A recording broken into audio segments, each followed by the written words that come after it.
Good cold, good post-rain evening, everyone, and a very warm welcome to the Black Hole at the Nile Auditorium. Well, 250 years ago, in 1776 to be precise, Adam Smith published The Wealth of Nations, a seminal work that laid the groundwork for modern economics by discussing the ideas of free markets and the factors that govern them. Fast forward to 2026, and the world is markedly different. Globalization, technological advancements, and shifting economic powers have transformed the landscape of international trade, and this transformation prompts an essential question. That is, do Adam Smith's ideas still offer guidance or caution for understanding global commerce today? And hence, today we are going to discuss Adam Smith's relevance in the global trade order, exploring how his 18th century insights hold up in the face of 21st century challenges and opportunities. And for that, we are very honored to have Dr. Maria Pia Paganelli with us. She's sitting on my right, a professor of economics at Trinity University, San Antonio, where she teaches economics and interdisciplinary courses. Dr. Maria is a leading scholar of Adam Smith and the history of economic thought, with extensive publications in top journals and several books, including the Routledge Guide to Adam Smith's Wealth of Nations. Dr. Maria has received international recognition for her work, including the European Society for the History of Economic Thought's Best Article of the Year award. Moreover, she has held various leadership roles, including president of the International Adam Smith Society and the History of Economics Society, and has served as the book review editor of the Journal of the History of Economic Thought.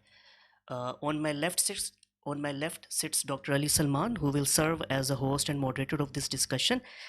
He's an economist and public policy expert. Dr. Salman is the founder and CEO of Prime, that is Policy Research Institute of Market Economy, an Islamabad-based think tank. He holds a doctorate from the University of Bath, UK, and has received prestigious fellowships, including Fulbright and Royal Netherlands Fellowship. आप सब लोगों की आमद का शुक्रिया. थोड़ी सी जहमत करके अपने सेल फोन स्विच कर लें to silent mode so that there is no distraction, and when the floor opens for Q&A, just raise your hand first so that this microphone is given to you. आपकी आवाज़ हमें ज़रूर सुनाई देगी, लेकिन online audience फिर उससे महरूम रह जाएंगे, तो प्लीज़ माइक्रोफोन अपने हाथ तक आने का इंतज़ार कीजिएगा. बस यही एक हमारी हाउस कीपिंग की आप लोगों से रिक्वेस्ट होती है. So let's please move on to the discussion. Please welcome Dr. Ali Salman and our guest speaker, Dr. Maria Pia Paganelli. Thank you. Thank you so much, Nair, for a very generous introduction, and thank you, Black Hole, for this partnership and for this opportunity to discuss, some of the very sort of important and critical ideas in the history of economic thought today. We are lucky to have Dr. Maria visiting Pakistan. What brought her to Pakistan is last time it was mountains of Pakistan, and this time it's a marathon in Islamabad. So her original, we're very grateful that she actually took time for this lecture visit, which we have arranged with her cooperation, while she is going to prepare for running a marathon, which is a 42 kilometers marathon. Who can beat her in that?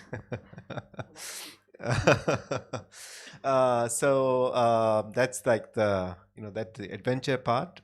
But then, of course, this is, as Nair already described, she has a lot of scholarly contribution already made in this field of economic thought, history of economic thought in particular. And we thought that this year is particularly very important, marking the 250 years of Wealth of Nations. As students of economics, we're all aware of the importance of that book and the ideas which Adam Smith published, writing in late 18th century, and how it brought the world from what we know as from an age of mercantilism to age of free trade. But now we are in this again an age where we is seeing the rise of protectionism, rising rise of trade barriers by leading economies. But it's a world which is evolving, and we still see, I think, a lot of major nations and major economies talking about free trade. But the work of Adam Smith is known for that sort, that major change which he brought in terms of uh, basically he redefined the concept of wealth. So that's what he described in the book of Wealth of Nations. Whether we should measure wealth of nation in terms of gold and silver, or through the trade and exchange. That was the major change, which I'm oversimplifying it, but it was the key sort of change in the idea. And even now, I think it holds importance, and so we'll discuss that. But then we will also discuss many important insights which he brought. For instance, this idea of invisible hand, that how market organizes itself is not through a central policy or central government, but by an invisible hand without a central plan, and that how market organizes itself. We'll also talk about so getting a favorite topic here, the role of colonial administrations in this part of the world, and how it reshaped the history, and living in that age of colonial empires, how Adam Smith took, what kind of views that he held about the British Empire, British colonial empire at its peak. Um, and then he also wrote a lot about special interest group in the economy, and how different groups within the business, like merchants and manufacturers, collude together, and then they actually sort of advance their interest, which are not aligned with consumer interests. So all of these ideas are contained in his book, Wealth of Nations, but also a lot of ideas are reflected in the other book, which is The Theory of Moral Sentiments. So the format is that we will start with this conversation, and we will request Dr. Maria to share her views. I'll ask him some questions, and then I will request you to join in the conversation. So looking forward to an engaging evening with you, Dr. Maria. And I'd like you to when we were earlier talking in one of your lectures, I was intrigued by your intake on the invisible hand itself. And as a free market person, I believe that, okay, market should be self-organizing without the role of the government. But then you sort of introduce some limits to the invisible hand. And so maybe if you just enlighten us with the basic idea of the invisible hand itself, but then what are the limitations of invisible hand, and when we can take the discussion from there. So thank you so much for having me here. It's a great pleasure, a great honor. And yes, Adam Smith is possibly the most famous thing about Adam Smith is possibly the invisible hand. And the invisible hand has been treated and mistreated in many, many ways. And there are many ways of interpreting, and I will offer only one way, which is like my way of seeing it. That doesn't mean that is the only way, is the right way. There are many other interpretations that can be given of the invisible hand. The way in which I read it is that if people are following, and I'm going to use actually his words and not the words that sometimes are used. So if people follow their own interest, then it is possible that their own interest aligns with the interest of society. And I said I used his word when I said own interest, because sometimes we sort of modify the sort of definition of invisible hand by saying that we follow our self-interest. But Smith does not use self-interest at all. In The Wealth of Nations, self-interest is used only once, and he refers to the minor clergy, not to individuals, not to shopkeepers. Right? So the individuals follow their own interest. That's a big distinction, because in his time, and in part also in our times, if we do pay attention to the meaning of the words, self-interest means that I put my interest above everything else, and I do not take into consideration other people. Own interest, on the other hand, means that I do take into consideration the presence of others. There is a regard for others when I follow my own interest. So I do what is best for me, but I see that there are people around me who are actually important. And so I should not step over them. I should not ignore their presence. I should not ignore the fact that my action can have consequences on them. When instead we talk about self-interest, the other disappears. So I don't care what happens to you. I do what is best for me, and if you're hurt, too bad for you. But you're not part of my picture. And so the invisible hand is presented as functioning when people follow their own interest, not their self-interest. So Smith is super careful with language. He's an obsessive writer, in the sense that he corrects and like rewrites. His publisher gets upset because he wants a manuscript to be published, and he said, no, but there is a comma at page like 785 that is not correct. So he's very careful in the use of words. His very first publication, as a matter of fact, was an article on linguistics. He comments on a dictionary, on Johnson's Dictionary of English. So he's very, very aware of different meanings of different words. So I don't think it's an accident that when he talks about the invisible hand, he uses own interest and not self-interest. So the invisible hand works when, in the majority of us work that way. Like, we are moral beings. We have a moral sense. So we take into consideration that our action may have consequences on others. And when we do that, then the invisible hand does work. There are, if I can jump ahead, there are situations in which we may not follow our own interest, but we follow our self-interest, disregarding the presence of others. And Smith does criticize that. That's no longer invisible hand. That becomes a very different situation that somehow we call market, but is not the kind of market that he's referring to when he talks about the functioning of the invisible hand. So I think for Smith, the invisible hand to work has to have a very consciously moral individuals. And if that is the case, and he says the majority of people are like that, we are normal beings with our sense of morality. And so when we act following our own interest, which includes morality, everything works out. Right. So are you saying that,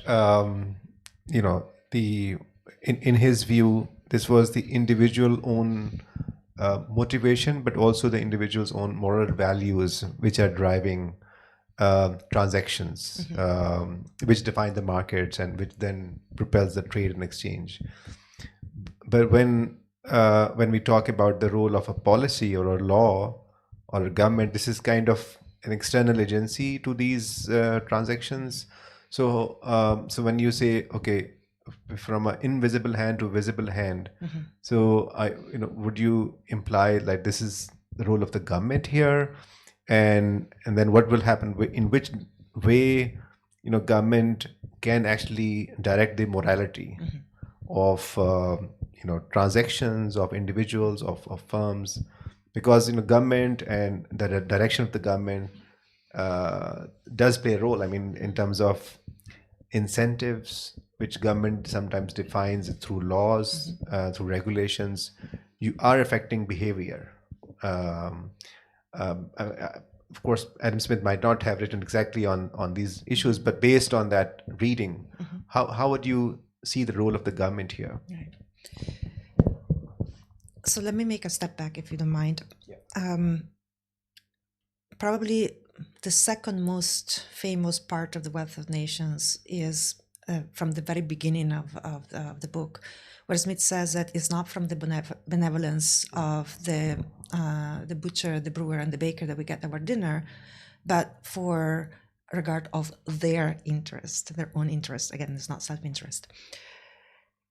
If you look at how he frames it, right before that, it tells us that puppies, little dogs, get their dinner by frowning upon their masters. So the puppies is under the table, and he just play tricks to the masters, flatters the master, and the master gives them food. Smith said, humans do that as well. But to rely just on that is difficult. Right? Then he tells us beggars also get their dinner by begging. And again, is not an effective way to get your dinner. You can get your dinner by begging, but it's not guaranteed. The third way in which you get your dinner is by appealing to the interest of the brewer, the butcher, the brewer, and the baker. Those are the three things, the three ways in which we can get dinner. But there are other ways that Smith doesn't mention. I can kill the butcher and get my dinner. I can attack the butcher. I can steal from the butcher. Right? But I don't do it. Or at least Smith doesn't mention it there.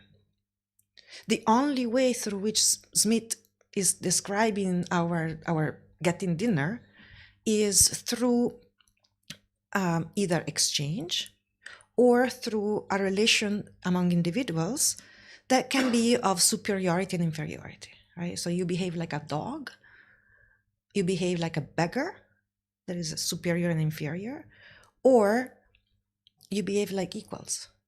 Because when you go to the butcher, you're telling the butcher, I have something that you want. Give me something that I want in exchange for what you want. We are equal level. So when exchange in these terms, we achieve equal dignity because I have to treat you with the same dignity that you treat me. Otherwise, it's not going to work. Otherwise, you're just like a master feeding a homeless or a master feeding a dog. Exchange equalizes dignity if it is presented as I appeal to your interest, you appeal to my interest. So that we have this equality and this respect for each other. So this is, again, is where invisible hand works. The problem is that sometimes we do not take into consideration the presence of others, again, the self-interest part. And we see that there are large profit opportunities for us, which can be a good temptation to say, well, I don't quite care about you. I mean, I care about you, but I don't care about you. I think I care more about the profit opportunities that are so large. And so if that is the case, and if I am able to convince the government that my interest is the interest of society, I can use the force of the government to get that profit for myself. Whether you are hurt or not, I don't care. I care about the profit that I get myself. So that's the problem that Smith sees with the role of the government in the market. That sometimes, not always, but sometimes the government is captured by private groups, by private interests. They want to use the force of the government to gain for themselves, disregarding what happens to others. And usually when that happens is because the consequence of those actions are negative for society. Because usually the people who want profit for themselves is because they don't want competition. I want prices to stay high, and I want the profit for myself. I don't want somebody else to enter my market, because if somebody else enters my market, then I will have a competitor. I can't raise the prices as high as I am doing now. So I want the protection of the government that keeps our competitors in one way or the other, so that I can gain more. And if you have to pay more for it, too bad for you.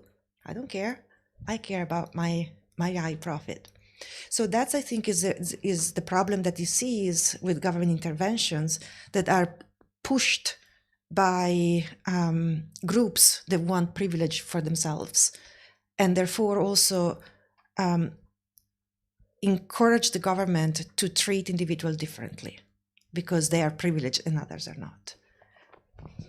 Very interesting. So, I mean, it was written 250 years ago, but the way it is described in terms of how powerful corporates or groups or companies can influence public policy, can influence the government, sounds very relevant even today's. And it is true, perhaps not just in developing world, but also in developed world, like how policies are driven by special interest groups. And I think that's why perhaps it is important to emphasize the idea of competition, the idea of open markets.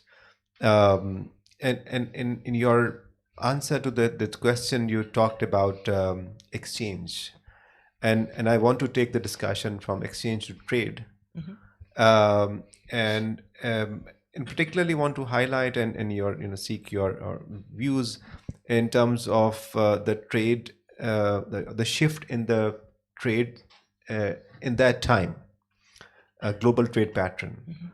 Also, we are aware that Smith was writing in a colonial age, and as let's say the citizens of Pakistan or this region, which was also colonized by the British. I mean, he saw the administration, the British Empire at its peak, and many people believe that okay, this was the exploitation, the loot and the plunder of natural resources, which actually made the British Empire more prosperous.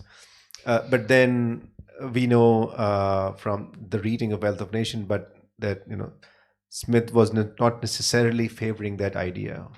So can you throw some light on that, like his ideas of trade, global trade, but also linked with the global trade with the role of the colonial administration at that time? Yeah.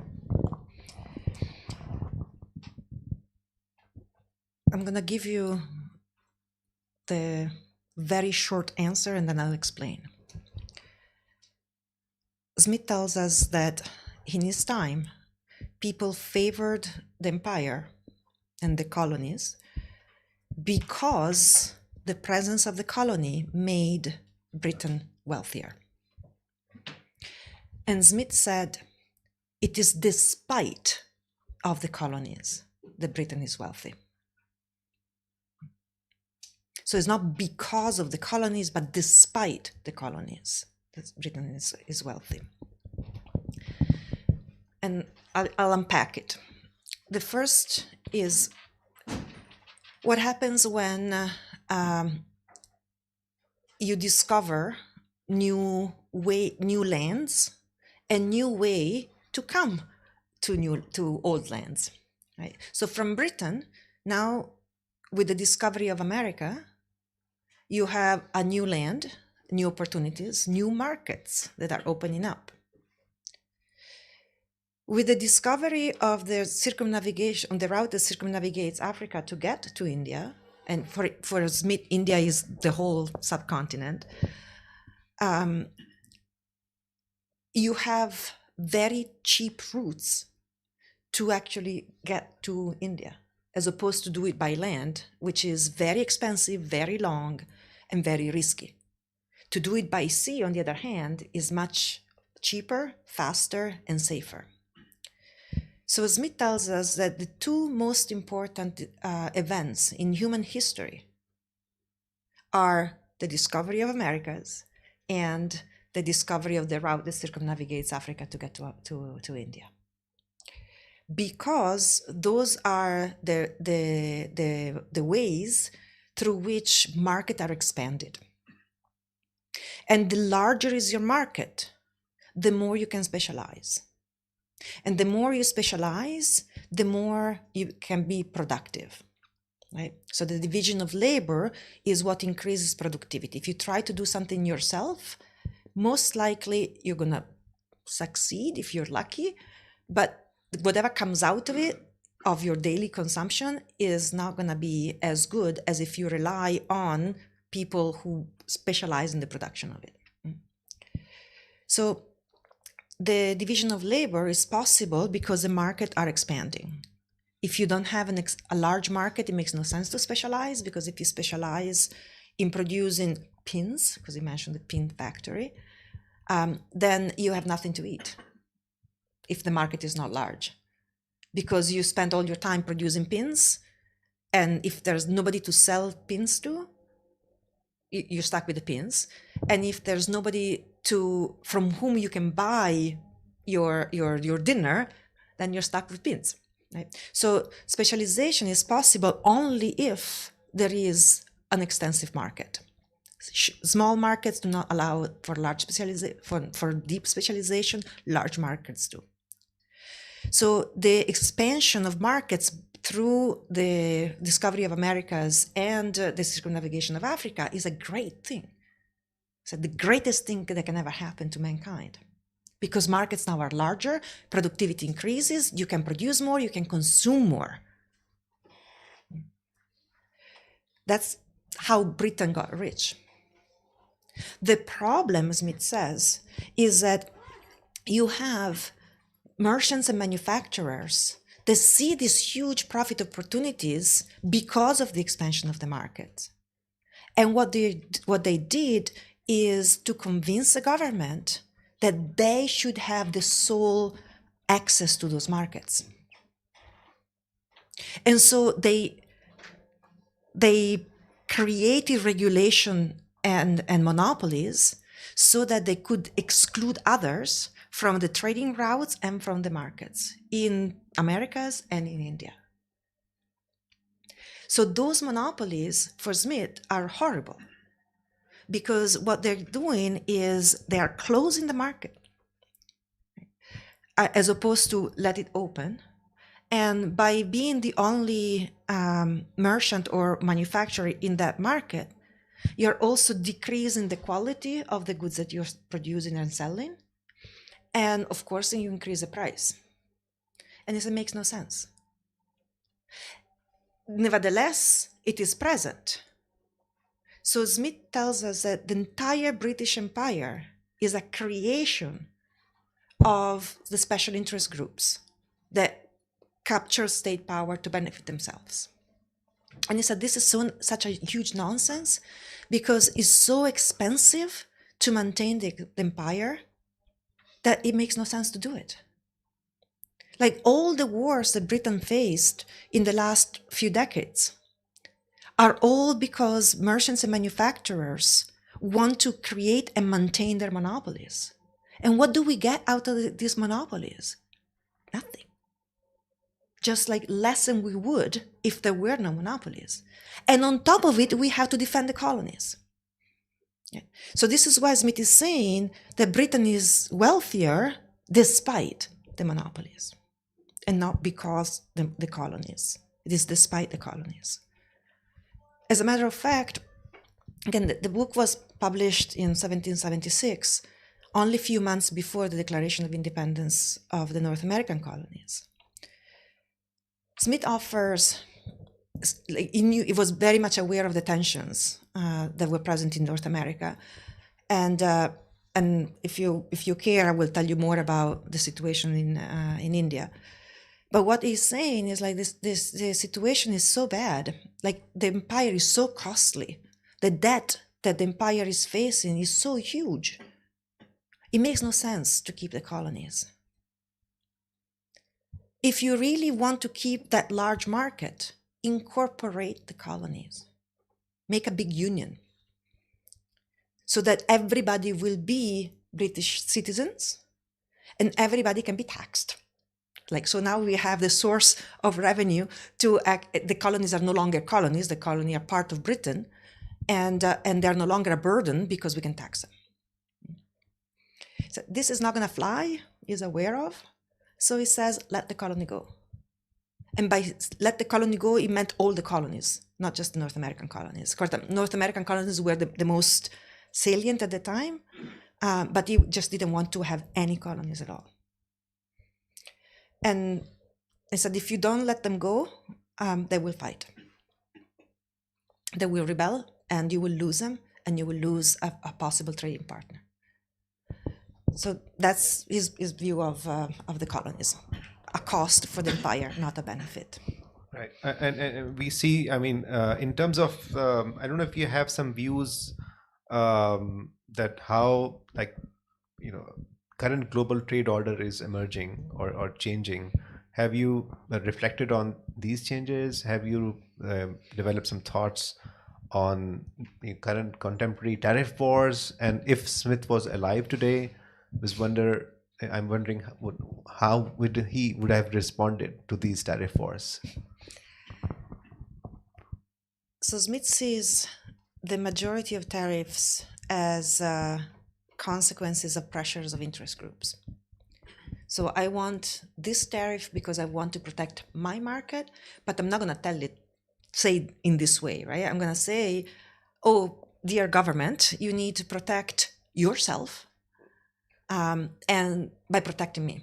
Like, if you protect my area, my industry, everybody is going to be better off, and society will benefit from it.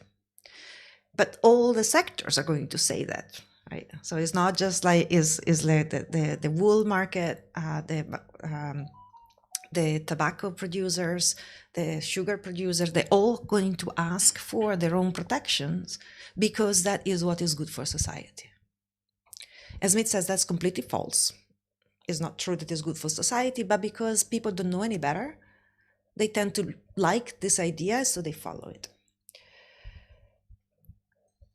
The problem is that you're privileging one group, and then everybody else will have to pay the consequences for it.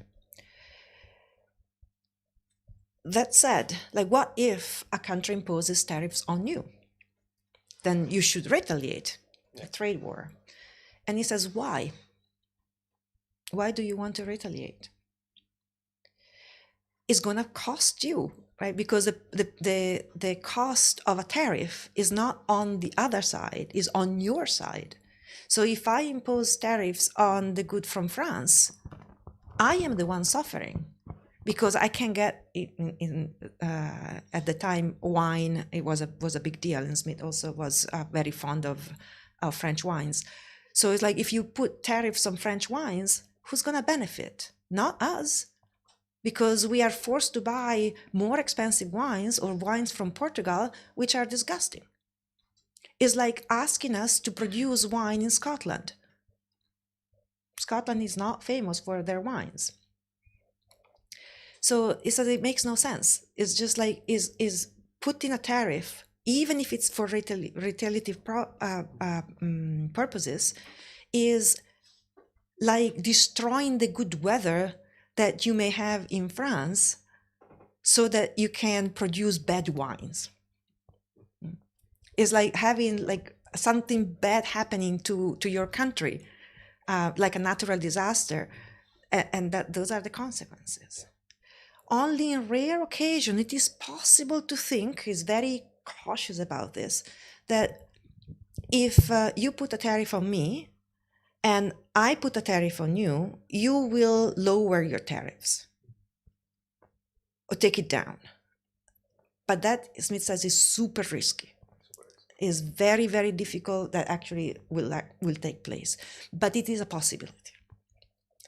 That's basically what he says about trade war. And it seems that, and I'm just going to open the discussion after this remark, but it seems that luckily, most of the countries today have heard Smith and followed his advice, because after President Trump announced tariffs, the retaliatory tariffs have not been seen. So maybe accept a couple of examples, but normally the countries have accepted it because, as you explained, it would have been costlier to them and not to the US. Um, Now we have the whole landscape. We talked about individual incentives. We talked about invisible hand. We talked about free trade and exchange.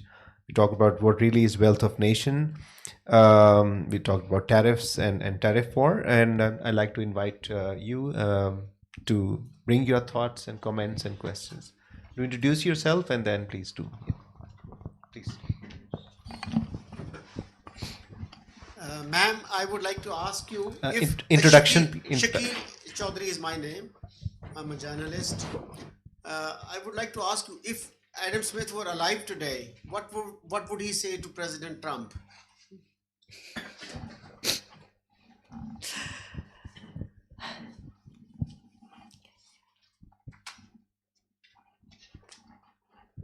There's a lot in the Wealth of Nations, as I mentioned, that explains how opening markets for both goods and people is beneficial to an economy.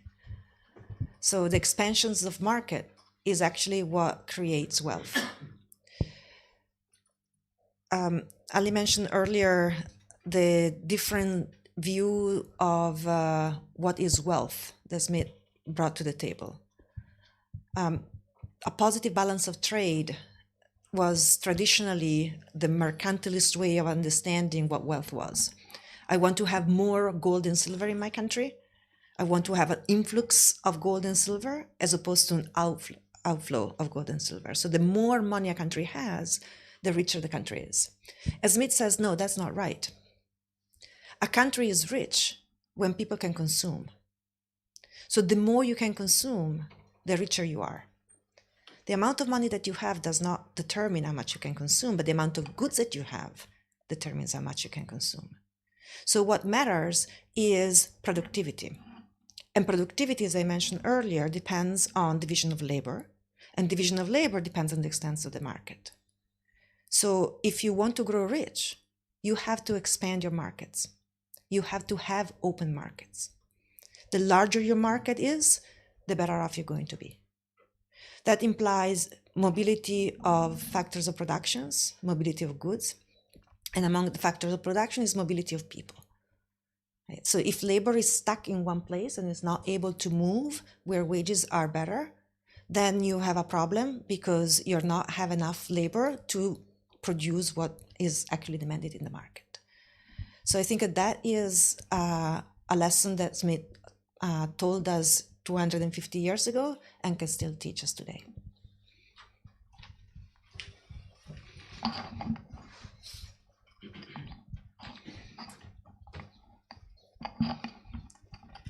Thank you so much for such a fruitful discussion. My name is Amir Ali. I am a graduate from Trinity University in Defense and Strategic Studies. So, Madam, my question is since 1970s, we have seen that so many countries in the developing world have opened their markets for following the free trade and like this invisible hand to work for them. But unfortunately, we haven't seen any country bearing China joining the developed world, let alone the middle income countries. Mm-hmm. So, do you think that the very prerequisites which are necessary for this free market to work was never there in the first place, thanks to the WTO and those skewed policies of the developed worlds? So if you want to blame the present situation of third world countries, do you drag those developed countries into the that blame, like they were not that much helpful for this very concept to work? Thank you.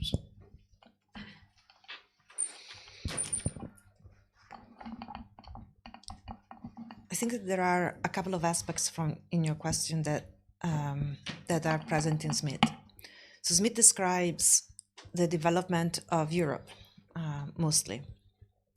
But it's not a development that happens over 10 years.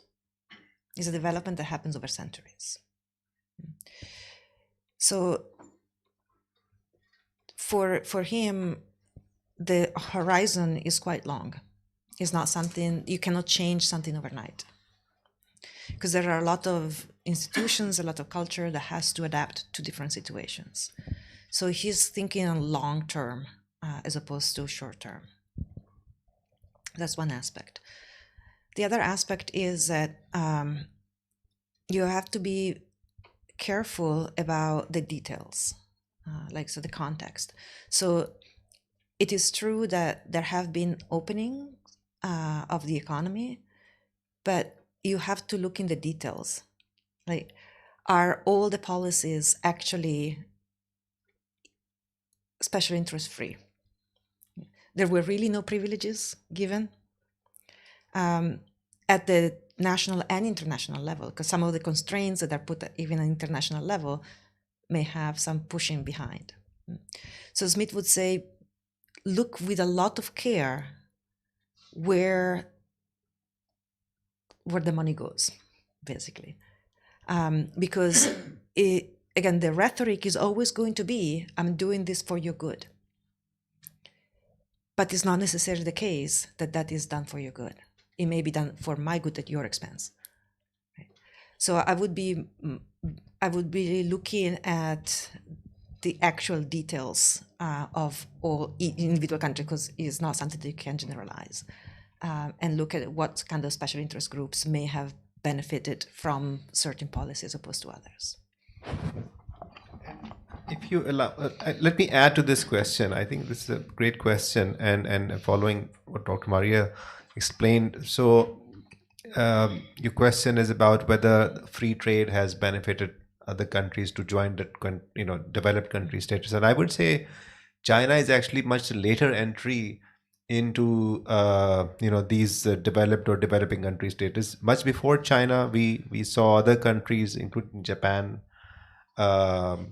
Korea, Vietnam, Turkey, Malaysia, even Australia was an undeveloped and pretty much agriculture country till 1970s. But when it joined the trading bloc, it relied only on agriculture resources. But when the trade was added to its sources of minerals, minerals, only then it became more prosperous. So in the last 50 years, we have seen, much before China, so many other countries who have benefited from trade, that in the absence of the trade, they would not have actually, increased their income to this level. So trade or global trade or participation in the trade actually is the major engine for growth. And I think that's the argument here, that if you don't participate, if whether you have the institutions, you have the productivity, you have the goods, then you cannot be be a prosperous nation. So that remains the central theme of even today. Yeah. Can I add something to it? Please. Do you mind? So I focus a lot on expansion of market or access to markets, but Smith, I think, gives us also a couple of other things. Access to market is necessary but not sufficient, in the sense of, I can access markets, but if I ask you to work for me for free, will you work? Right? So you have to have access to market, but you also have to have a fairly compensated working force, which for Smith is not something to take for granted. You are able to have fairly compensated workers only when you have competitive markets. And that is not easy to get, because the employers tend to be few, the workers are many. The employers have more bargaining power than the workers, so it is possible for them to push the wages down. That's one other component. And you can have access to market, you can have fairly compensated workers, but if you have an administration of justice that is corrupted, then you have a problem. So you have to have not just access to market, but a variety of other things that have to align in order to be able to actually take advantage of open markets. I remember he said something like, peace, administration, and low taxes are the key to prosperity. But let's take more questions. Please, and do introduce yourself. Yes, thank you, Ali. This is Dr. Nadia Tahir, a practicing economist and trying to learn some economics from the teachings of certainly Adam Smith and all those who've been trying to make some sense out of the choices and the behaviors. Very interesting lecture, and the way you have differentiated between self-interest and own interest, it has solved probably half of the problem, if not the all problem.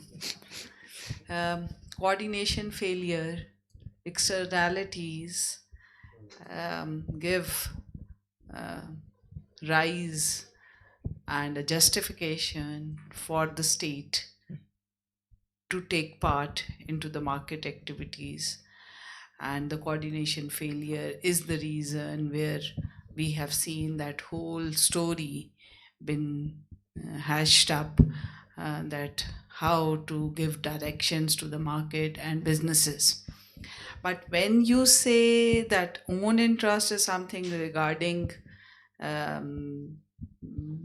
that how you take care of others,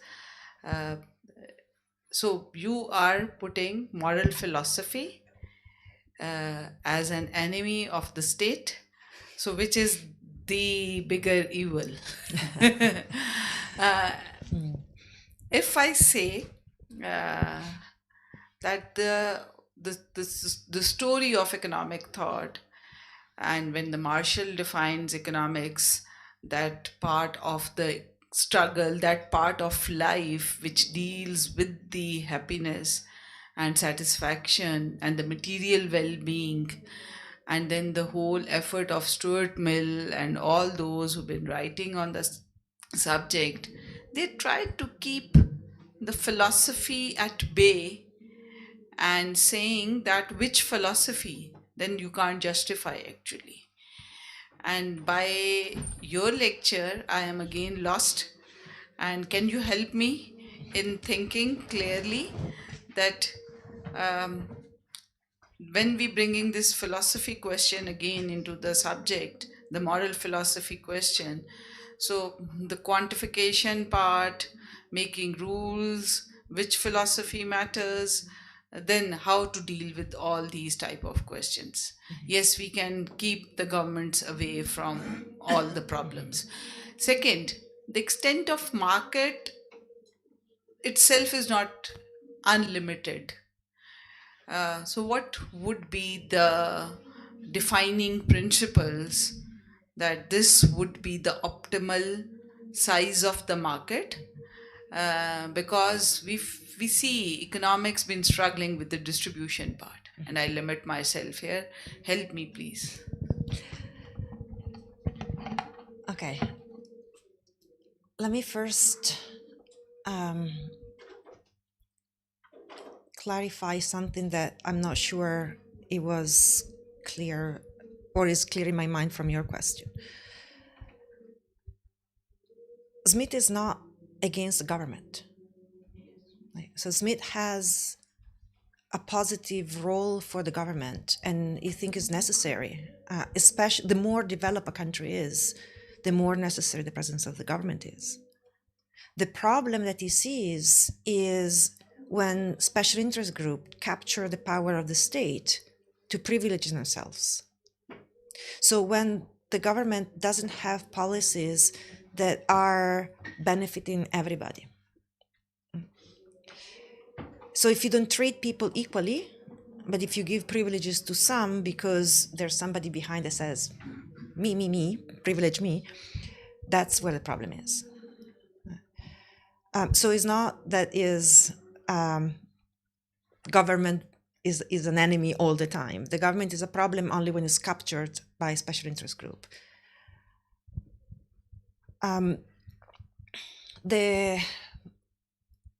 The way in which I think Smith is teaching us today about how to think about economics is that we are not necessarily utility maximizers. We are not necessarily homo economicus, but we are beings that are moral. So we do care about interacting with others. We do care about the presence of others. It's not just one individual. In the theory of moral sentiments, it describes individuals as social creatures in which I cannot see myself by myself. I see myself because of your eyes. Right? So the others are a mirror through which I can actually see myself. So my identity depends on you. I can be I only because you are you, right? You cannot be I, and I cannot be you. So we are a complex being that are social by nature, and the presence of others is part of who we are. And our recognition of others is part of who we are. And so if you try to study economics as simply using homo economicus, then you're going to run into problems because you can't quite explain what we are doing. That doesn't mean that the tools that we have today in economics are useless. They're very useful. But I think that what Smith is suggesting to us is that they should be integrated with other aspects that complete the picture of human beings as moral beings. We give meanings to our actions, right? And we interpret meanings in other people, in the action of other people. And that is something that we, as social scientists, we should take into consideration, even if it's extremely difficult to model, formally at least, with the instruments that we have today.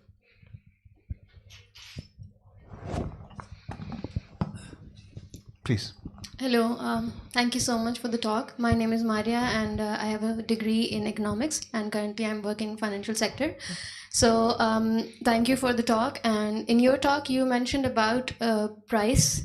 And then you also mentioned about in private sectors, they hold prices and then in their own interest, and then about lower quality or bad quality.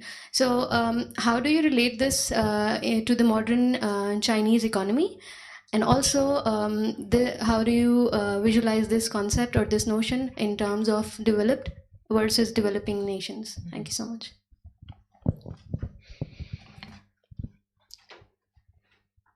So I think, and please, I apologize if I'm putting words in your mouth, that what you're implying is that there may be products from China, the quality of which may not be as high as quality from products from other countries. Is that what you were implying?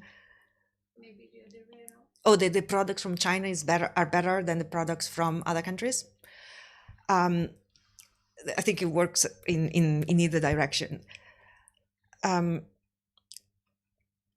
When you are closing a market, when you're restricting a market, when you're putting tariffs or regulation that prevent a good to enter your market, you're limiting the choices of your consumers. So now you can buy, again, I'm making this up, I have no idea where shoes in Pakistan come from, so just bear with me. You can buy shoes that are made in Pakistan, you can buy shoes that are made in China, you can buy shoes that are made in Italy. Italian shoes are more expensive. Chinese shoes are more or less expensive than Pakistani shoes. I don't know, help me out. More expensive, less expensive? Depends. Depends on the quality. Yeah, but in general. Less expensive, thank you. So you have Italian shoes, very expensive, Pakistani shoes, relatively expensive, Chinese shoes, not expensive. We want to put protection to the Pakistani market. to the Pakistani production of shoes. So we put tariffs and prevent as many Chinese shoes to enter the market, right? It's great. Now you have better quality shoes, more expensive shoes though. And you may be happy because you couldn't care less about buying the Chinese shoes because they're low quality. But there are some people that are actually not in a position to afford buying Italian shoes or Pakistani shoes. When you increase the price of Chinese shoes, yes, the quality of shoes in general may be higher in Pakistan now, but you're actually preventing the poorer people from buying shoes. Let them choose. You don't have to buy Chinese shoes if you don't want to. You have a choice. But don't force people who can't afford to buy Pakistani shoes or Italian shoes to go without shoes because they can't afford it. And can I just add something to it? I use shoes, which is a frivolous example in a sense. Smith is talking about life or death, right? Because especially for poor country, and he uses the word poor, so you can translate in developing on developing, but his issues is absolute poverty, right? And when you are facing absolute poverty, not relative poverty, you're actually facing a problem of life and death. Like, are you able to support your children? Are you able to feed your children? Are you able to take care of your elderly parents? And if you increase prices even slightly, the chances that you're able to support your children or your elderly parents decrease. And that for me is the problem. For Smith is a problem. My name is Khalid Latif, and I'm a research analyst covering the Middle East. I'm tempted to ask you this question because you are a professor of the history of economic thought. Would you agree with the thought that Marxian economics is conceptually based on Cartesian theories of substance and motion, whereas neoclassical economics is conceptually based on 19th century energy physics? I work mostly in 18th century, so that's a little bit like too new for me. So my superficial knowledge would say yes.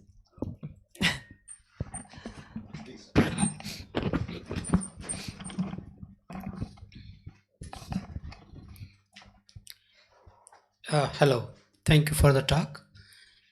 My name is Amjad Nazir. Apologies for missing out almost all of your lecture. But what I could gather from your discussion a moment ago, I'm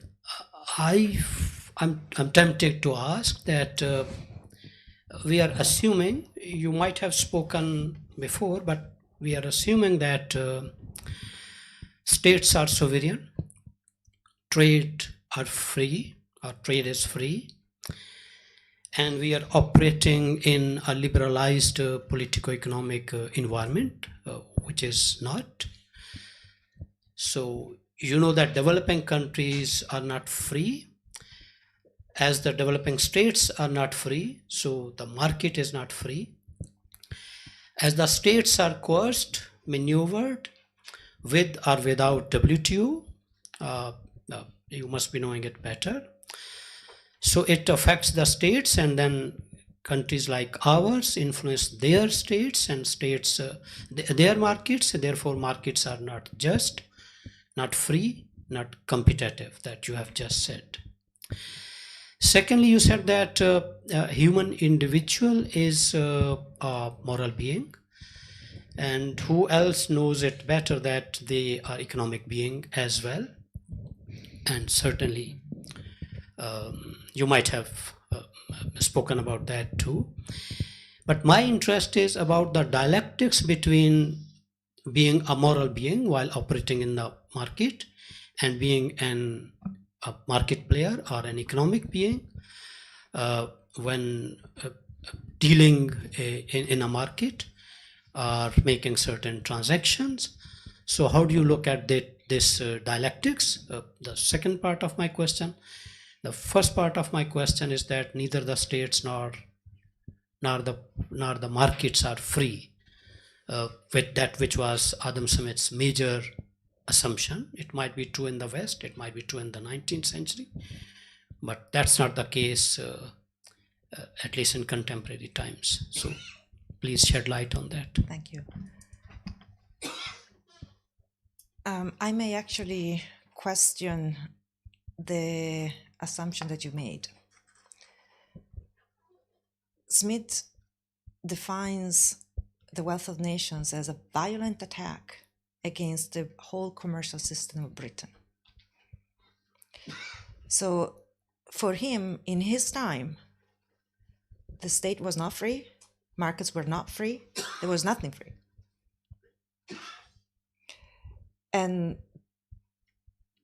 this is, so I think the way in which he describes the wealth of nations as an attack against the commercial system of Britain is because he sees it as corrupted, in a sense. That the state is captured by a special interest group, as I mentioned before. And that was true in his time, according to him. And I'm not sure that is not the case in developed country today. I was born and raised in Italy, and I'm not sure that I can say that Italy has a free economy, has free markets. I'm not sure that the European Union has free markets. I work in the US, and I don't think that the US has free markets. Right? So I think what Smith is describing is a situation that is common among all countries, whether they're developed or not developed or developing. And so what I think is trying to tell us is be careful, because if you do want to grow, you should be paying more attention about the special interest groups or the threat that they have. It is true that a wealthier economy can handle them better than a poorer economy. Right? So this is what I was saying before, that for him, Britain is wealthy despite the empire. Despite the empire. The empire is a product of special interest group for him. And so you're able to maintain a certain level of growth or to have a certain level of growth despite special interest group. But that becomes harder and harder if you're starting from a position of weakness, because there's little on which you can grow.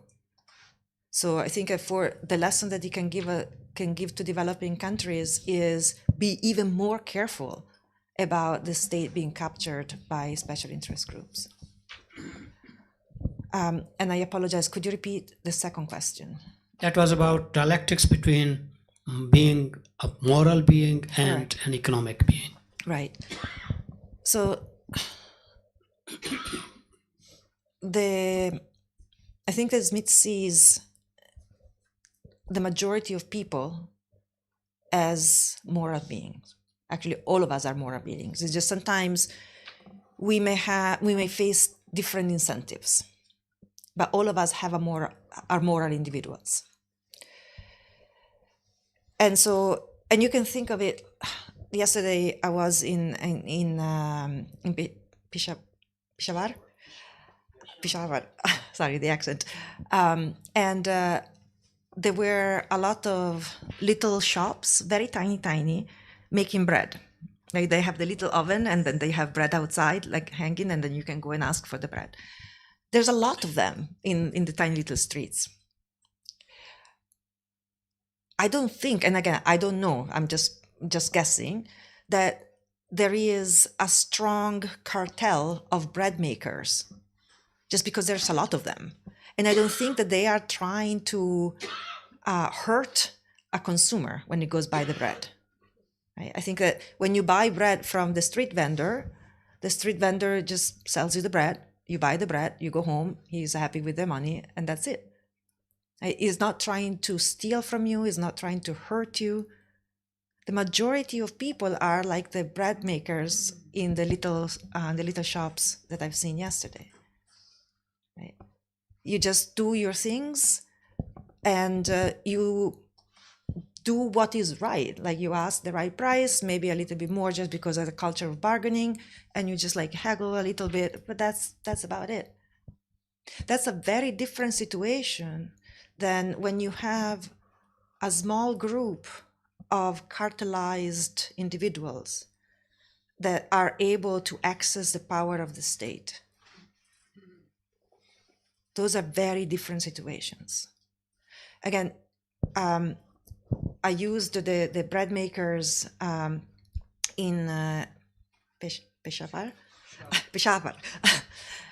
and think of the tobacco traders in 18th century Scotland. There's very few of them. Right? Competition doesn't exist in practice. So there are very few tobacco traders. The tobacco come from North America, and they are very strongly connected with each other. They understand how much money they can make if they are the only one getting tobacco into Europe.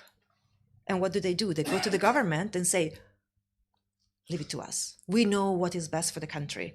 We're going to make you rich because we are rich. We know how to do business. Give us protection, give us monopoly, and we will make the country better off. It's not true. They made a lot of money for themselves. The people who consume tobacco face higher costs for consuming tobacco. But those are two very different situations. So the markets work in Smith, and the morality of individuals work for most of us. I don't think that, again, the bread maker in the street is disregarding my interest when he gives me the bread. But bigger monopolies, they do. They only care about making their own money. Thank you. May I ask another question? Sure. I guess. Yeah. Please. Am I right in understanding that Adam Smith believed that there should be no barriers to free trade? And do you subscribe to that? Is it really possible in this day and age? And Salman Saab can throw some light on India-Pakistan trade, because Pakistan maintained that India has non-tariff barriers and so on and on. But still, many people think that trade between India and Pakistan was more beneficial to Pakistan. Even General Bajwa said that. Dr. Ishrat Hussain said that. So you're asking if it is possible to have no barrier to trade, or if Smith saw that there was zero.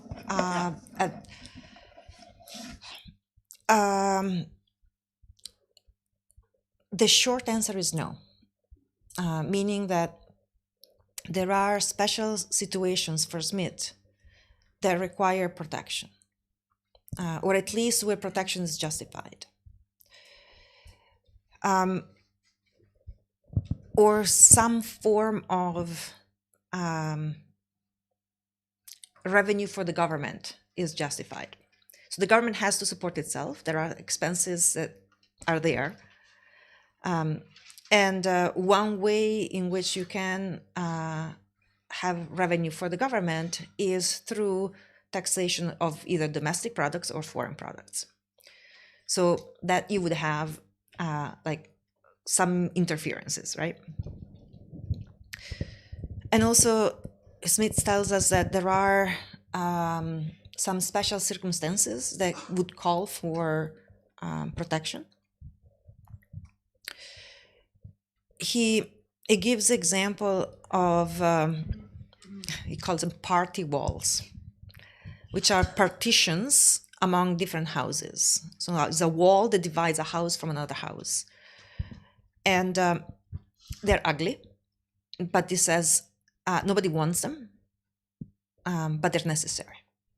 So you have a violation of individual liberty when you build these party walls or you mandate these party walls. But if you don't, again, you're living in 18th century Britain, houses are made of wood, heating is done with fire, lighting is done with fire, cooking is done with fire. Chances that your house burns down are fairly high. If your house burns down, your neighbor's house burns down, your neighbor's house burns down, the entire London burns down. So you want to have these partitions among houses to prevent fire from going from one house to the other. And Smith says, nobody wants them, but it's necessary to have them. So there are circumstances in which it is necessary to have some regulation, some barrier that makes society better off. So it's not dogmatic in a sense. So it's not saying, oh, we have to have 100% free trade, otherwise it's not gonna work out. Is very circumstantial. There are circumstances that may require certain interventions and other circumstances that don't. But for him, the main question is what justifies that intervention? Is it a special interest group or is it the well-being of the country? And simply saying it is the well-being of the country is not enough, because everybody say that an intervention is called for the well-being of the country, while in reality benefits only some at the expense of others. So I think is much more pragmatic and not dogmatic in his policy suggestions. And I think just to add on that, in the case of Pakistan, and not just with India, I mean, I would add also Afghanistan and Iran now, that we used to have active trade with all the three countries, and now at least the formal trade with all these countries, with all which are our border countries, is zero practically. And this has definitely done some harm to those countries, especially India, but certainly much more harm to our economy, because we have lost access to a global, major market. Until 2016-17, we were doing some trade with India. We were importing and exporting, and it was affecting positively even prices of vegetables and other commodities. So I think we have also even our markets like textile markets are, in which we are better and more competitive, have lost that huge market. And when we lost Afghanistan, we also lost access to Central Asia and others. So we have done significant disadvantage to ourselves by blocking trade by so many means. May I ask a follow-up question, if I may? Please. No one Please, else is there. If I heard it right, Adam Smith said that Britain is wealthier despite of being an empire. Not because of empire. Yeah. It surprises me, if not shocks. It challenges or breaks down the whole edifice of post-colonial theorists, A.G. Frank, and then Ashley Bembe, and even Mahmood Mamdani, and several other, and post-colonial, Shashi Tharoor, and the freedom fighters, that I mean, Africa and Asia and South Africa, we are poorer because of colonial exploitation, which most of us in this house, I suppose, believe and read and are inspired by it. Would you like to revisit whatever Adam Smith said? Fine.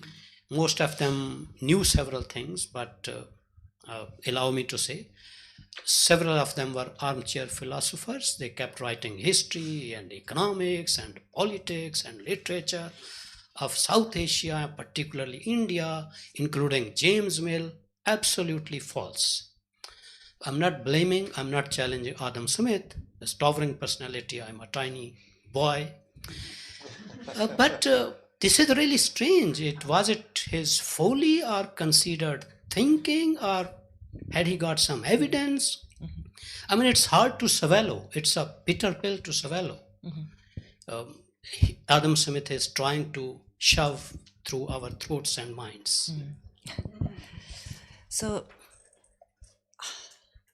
as I mentioned before, Smith was extremely against the empire. He has no good words to say about the British Empire. And he claims that it made Britain poorer and weaker as well because of the engagement in wars. And he made the colonies worse off, significantly worse off. He gives us an example of a growing economy, a stagnant economy, and a declining economy. The declining economy is Bengal. It's a shrinking economy. And he says, how is it possible that a country that is so fertile has famine that kill hundreds of thousands of people a year? It makes no sense. But there is a reason behind it. The East Indian Company. The East Indian Company is this state, as a power of a state, but has no interest of a sovereign. What the East Indian Company's officials are doing is taking as much as possible, destroying everything that they have just so they can take as much as possible and leave destruction behind. He has a very powerful image, especially when you combine it with what he says in Theory of Moral Sentiments. So he tells us that the East Indian Company officials say, grab as much as they can and leave a disaster behind. They leave the country as if it was destroyed by an earthquake, and they just walk away without turning back. In Theory of Moral Sentiments, which is his other book, he tells us that if you're given the news that the entire population of China, which is a faraway place, you don't know anybody in China, it's just like as far as you can get. So the entire population of China is going to die tomorrow because of an earthquake. You are going to say, oh, I'm sorry, I feel bad, but you're going to sleep through the night without a blink. He said, you're going to snore placidly through the night. If you're told that tomorrow you're going to lose your pinky finger, you're going to have anxiety and you're not going to sleep tonight because you're thinking, now I'm going to lose my finger tomorrow. But if you're given the chance, if you're told you can save the entire population of China from that earthquake by giving up your little finger, what would you do? And Smith says there is not a villain on earth that would keep his little finger and let the entire population of China die because of this earthquake. Put the two together. In Theory of Moral Sentiment, it tells us that there is not a villain on earth that would let a population die of an earthquake. And in Wealth of Nations, it tells us East Indian Company official caused the earthquake and walk away without turning back, without looking back. Is a very strong condemnation of the East Indian Company because of the disaster that it caused here. So I don't think that there is a contradiction between saying that Britain is poorer because of the colonies, or is rich despite of the colonies. The colonies are not a source of wealth for Britain. They're a cost. And they are a cost to the colonist, to the colony themselves. Yeah, colonize. So and in particular, he says, when you're trading with a poor country or with a rich country, you're usually better off with a rich country. Yep. Your customers are wealthier, so you actually have more possibility to grow when trading with a rich country than trading with a poor country. And in the case of the different colonies that Britain had, North America and India, India was the rich one. North America was very poor. And he says, and you should have expected to have much more benefits from India, and instead is a complete disaster. What you're doing in India is destroying everything and not growing. So Bengal is shrinking as an economy. So he sees the two as the same problem. You have the East Indian Company, which is a monopoly that are merchants and manufacturers that capture the power of the state in its fullness because of the military power that they have, and they use it for their own benefit, disregarding everything else. It's convincing, but not convincing enough. Okay. we can live with that. I leave it because it's World War I and World War II that destroyed the Western countries, and they had already destroyed the colonized countries and became richer. But again, Smith wrote in 1776, is before the First World War. And Yeah, the Second he didn't one. know that. They never turned poorer. They destroyed colonies, and we would not agree. We would not agree with Adam Smith and neither of his or her advocate. No, we would not. It was World War II and World War I and World War II that destroyed them, weakened them, and they had to retreat. We agree to disagree.